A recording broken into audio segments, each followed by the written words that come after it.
So recently on Discord, a member of my server DM'd me about a part of King's dialogue that was very interesting to me, and introduced a new title that I haven't seen many people talk about before. I mean, this community is obsessed with titles like The Knight and The Angel, so seeing a new one was pretty surprising. As it turns out, during the Chaos King's boss fight, he will have a special line of dialogue if you try to act specifically with Kris. Kris will try to reason with the king, only to get the response of Silence Lightbringer. Now, at first, this was going to be a simple and short video, but as I thought more about this and went deeper down the rabbit hole, I realized that this simple piece of dialogue might be the key to explaining Deltarune's lore, and even questions that have irked the community for quite some time. Again, thank you to Chicken Scratch on Discord for a lot of info about this and sending me down this rabbit hole in the first place. And before we get deep into it, be sure to hit the subscribe button. It's quick, free, and I make a lot of Deltarune content on the channel. Without further ado though, let's get on to the theory. Well, before we get into anything too crazy, how do we know that the title of Lightbringer is even important at all? At first, I didn't think all that much of this title. It just seemed to be the full version of the title Lightner, with Lightbringer being abbreviated to Lightner by removing a few letters. However, there were two key details that made me think there was a little bit more to this. For one, King says this only to Kris, meaning that the title may bear significance specifically to them. The big detail, though, is that the word Lightbringer only appears a single time in all of Deltarune's dialogue, and it's during that specific point in the King fight.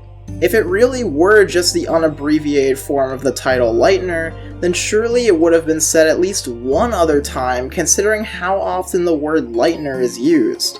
In addition to all of this, there's also some evidence to suggest that Spamton actually referred to Kris as the Lightbringer as well, but was censored by whoever is controlling him. Oddly enough, there exists only one backwards arrow in all of Deltarune's dialogue as well. This backwards arrow only appears when Spamton says the line, "You're Lightner, aren't you?" Again, it's odd that this arrow only appears once in all of Spamton's dialogue, as the rest of his text gimmicks like using mostly uppercase letters or the use of brackets seems to be consistent and happen multiple times. However, there is one possible explanation for this. It's a typing cursor that is editing Spamton's text. Seeing as Spamton has ties to computers, technology, and literally being a puppet, this would make sense if whoever is puppeteering Spamton could control his speech to an extent. There's also this image which explains the exact process and way of typing that would lead to the cursor being where it is, and how it changes "You're the Lightbringer, aren't you?" to "You're Lightner, aren't you?" I'll admit that this theory regarding Spamton is a bit loose, but the fact that Spamton says this when Kris is alone makes me think that the title of Lightbringer really does mean something for Kris. But if the title of Lightbringer has significance, how does it relate to the rest of Deltarune's story so far? Well, at the very least, we know that Kris is given the title of Lightbringer by King and possibly even Spamton, whether it's the full version of the word Lightner or not. Just the title of Lightbringer, though, gives us a lot of insight into the lore already. Kris has closed 2 Dark Fountains now, but the game never elaborates on how exactly a Dark World is closed. I had assumed before that it was some kind of soul power unique to the Red Soul that destroyed the Dark Fountain, like the power of determination forcing it shut or something. However, the term Lightbringer may imply that the way Dark Fountains are closed is by simply destroying them with light, and not with anything like determination. I mean, Kris's soul literally starts glowing and emitting light before enveloping the whole screen in a bright light when sealing a fountain. And both times this has happened, we've seen once dark rooms become filled with light again after the Dark Fountain has been sealed. There's also the fact that the only person we've seen that's able to close Dark Fountains is Kris, and more specifically, their Red Soul. While people like Noelle and Susie are normal Lightners, Kris may be a Lightbringer because they are the only one able to bring light to the Dark Worlds. The soul might even be more closely tied to light than is determination after all. Now, I'd like to think that pretty much everything up to this point has been pretty reasonable, but here's where things get a little bit crazy. If I'm right about what I'm about to say though, it may explain a lot about Deltarune's lore, so here goes. What if the red soul we see isn't actually the source of Kris's determination at all, and determination is actually just an innate part of Kris himself? Many had all assumed that the red soul in Deltarune is the same one from Undertale, and has all the same properties as it does in that game, being the source of determination, and thus allowing someone to save, load, and reset. However, in Deltarune, we see that things aren't quite an exact one-to-one with Undertale in this regard.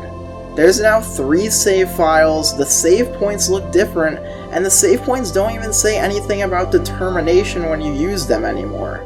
Contrast this to Undertale, where all the save points would explicitly say how you are filled with determination each time you use them. Things don't quite add up looking at it this way, so I came up with an alternative that makes much more sense. Kris's body holds the determination, and the soul holds the light. This may seem like an outrageous claim at first, but hear me out. One question that nobody has been able to give a good answer to has been how exactly Kris is able to create a dark fountain right after ripping out their soul.